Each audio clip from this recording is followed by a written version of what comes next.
धम्मं शरणं गच्छामि सम्पि बुद्धं शरणं गच्छामि शरणागमनं सम्पूर्णं पाणातिपाता वैरमणि सिक्खापदं समादयामि अदिन्नादाना वैरमणि सिक्खापदं समादयामि। मेत्ता ग्लोबल फाउंडेशन और प्रबुद्ध पर्व समन्वय समिति की ओर से घाटकोपर के रमाबाई आम्बेडकर नगर के त्रिरत्न बुद्ध विहार में प्रबुद्ध पर्व 2024 कार्यक्रम मनाया गया। इस कार्यक्रम में भारतीय भिक्षु महासंघ के भिक्षु के साथ डॉक्टर हर्षदीप कांबले और डॉक्टर विजय कदम उपस्थित थे।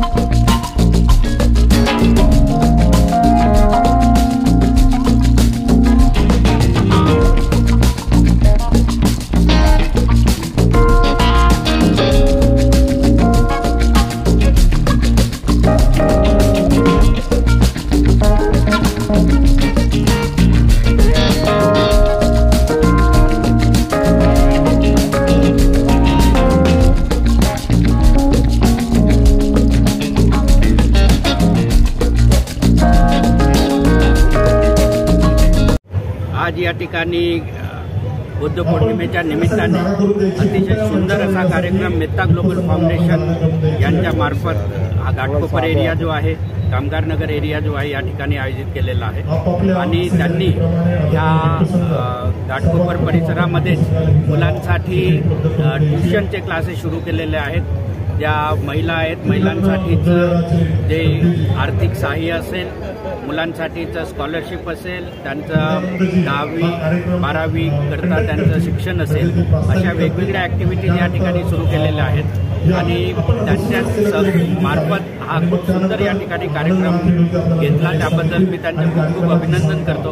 घाटकोपरचे बरेचसे लोक या ठिकाणी कार्यक्रमाला आलेत आणि हा खरोखरीच आपण जे बाबासाहेबांनी आपल्याला जे बुद्धाचं तत्वज्ञान सांगितलं आहे त्याचा या ठिकाणी कुठे ना कुठेतरी प्रतिबिंब जे आहे ते मला दिसत आहे आणि इथल्या लोकांमध्ये या अशा प्रकारच्या कार्यक्रमामुळे आणि जे काम इथे आता सुरू केलेलं आहे तरुणांसाठी, महिलांसाठी, त्याच्यामुळे नक्कीच ह्या मुलांना, महिलांना रोजगाराच्याही संधी उपलब्ध होतीलच आहे, पण त्यासोबतच त्यांचं जीवन जे आहे ते जीवनही समृद्ध करायचं संधी उपलब्ध होतील। शेवटी बाबासाहेबांनी जे म्हटलं की मुझे संपूर्ण भारत को प्रबुद्ध करना है, भारत हा प्रबुद्ध देश करायचा आहे हे त्यांनी म्हटलेलं आहे। त्याच मार्गावर आपण सगळेच जण तिथे त्या मार्गावर चालूया असंच या ठिकाणी शुभेच्छा मी देत आहे। आपल्या सर्वांचे या ठिकाणी मी आभार मानतो की आपण या कार्यक्रमाला एवढा उत्स्फूर्त प्रतिसाद या कार्यक्रमाला मिळालेला आहे। परत एकदा सगळ्यांचे अभिनंदन करतो। जय भीम, नमो बुद्धाय। यांची जयंती आज आपण माता रमाई नगर घाटकोपर इथे आपण साजरी करत आहोत। आपण सगळ्यांनाच माहीत आहे की तथागत भगवान गौतम बुद्ध यांचा जन्मदिवस हा विश्व शांती दिवस म्हणून संपूर्ण जगभरात युनायटेड नेशन्सतर्फेच पाळला जातो। जवळजवळ 180 देशांमध्ये ऑफिशियली बुद्धांचा जन्मदिवस मानला जातो।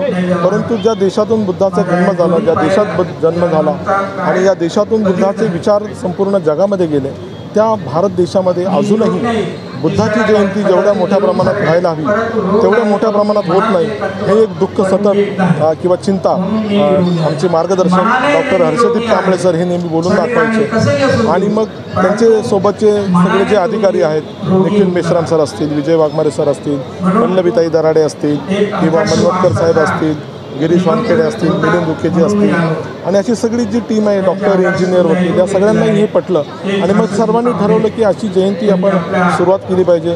आपल्या सगळ्यांना हेही माहीत आहे की गेल्या 3 वर्षापासून आपण आंबोली मैदानामध्ये वरळी येथे बाबासाहेबांची जयंती जवळजवळ 40 ते 50 हजार लोक येऊन एकत्रितपणे खूप मोठ्या प्रमाणात साजरी करतात. म्हणून जर बाबासाहेबांची जयंती आपण साजरी करतो तर ज्या बाबासाहेबांनी तथागत भगवान बुद्धांनाच आपलं गुरु मानलं त्याच्यापुढे ते नतमस्तक झाले, अशा तथागत भगवान गौतम बुद्धाची जयंती आपण केली पाहिजे आणि ती अत्यंत मोठ्या प्रमाणात ही विचारधारा घेऊन मग आम्ही ही जयंतीची सुरुवात इथे केलेली आहे. तुम्हाला आनंद वाटेल.